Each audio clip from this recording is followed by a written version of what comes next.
আমার ভাইকে আমি বুকে জড়িয়ে ধরবো।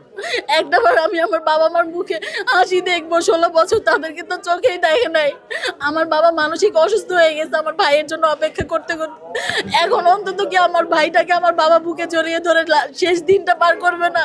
16 বছর তো আমরা অপেক্ষা করছি ভাই, আর কতদিন?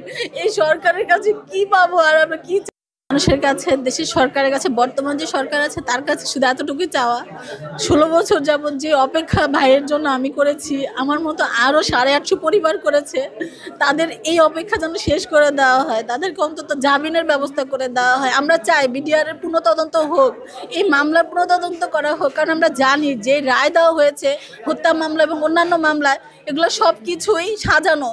এগুলোর জন্য কোনো আসামি, এখন যাদেরকে আসামি বলা হচ্ছে তারা এক দেশের একসময় সৈনিক ছিল, তারা এই দেশের জন্য অনেক কিছু করেছিল, তাদেরকে এইভাবে আসামি বানিয়ে তাদেরকে 16 বছর জেল খাটিয়ে আরও বাকি জীবন জেলে পচে মরার জন্য ছেড়ে দেওয়া, এটা কোন দেশের আইনে পড়ে, কোন দেশের মানবতায় পড়ে আমি জানি না। মানবিক আইন দেখিয়ে অন্তত পক্ষে তাদেরকে জামিন দেওয়া হোক। আমরা এই দেশের সরকারের কাছে এখন অনুরোধ করতে পারি এতটুকুই, যে যেভাবে আমাদের কোর্টে ঘুরানো হচ্ছে এই ঘুরানো বন্ধ করে দেওয়া হোক। আমরা আর কতদিন ঘুরবো জেলখানায় আর কোর্টে? এখন আমরা একটু ভালো একটা রায় চাই।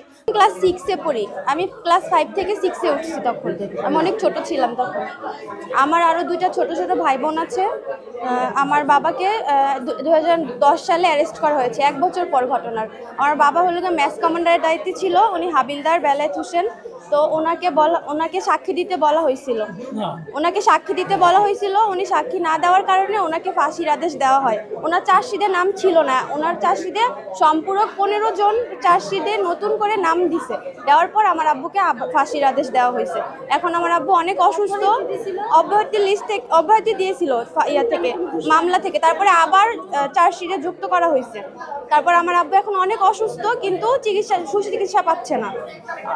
অনেকবার আবেদন করা হয়েছে বাহিরে ভালো চিকিৎসার জন্য, কিন্তু কোনো আবেদন গ্রহণ করতেছে না। পারিকে 500, 1000 এরকম যখন যা দরকার আমাদের চাচ্ছি, তারা মুখ কালা করে, তাও আমাদের দেয়। আমরা একটু বাসা বাড়িতে কাজ করি, এইসব করে আমাদের দিন যাপন হইতেছে।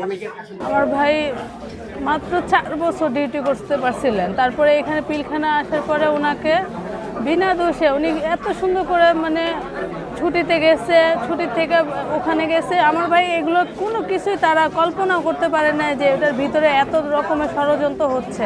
সামান্য কয়েকদিনের জন্য আসছিল, সাতক্ষীরাতে তার পোস্টিং ছিল, সেখান থেকে সে অনেক আশা নিয়ে পিলখানায় আসছে।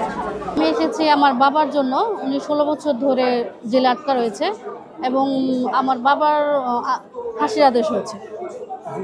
আমার বাবার জামিনের না, আমার বাবার ফাঁসির আদেশ হয়েছে। যেহেতু আমার বাবা নিরপরাধ, সে নিরপরাধ হয়েও সে এত বছর ধরে জেল খাটতেছে, এখন তাকে যেন মুক্তি দেওয়া হয়।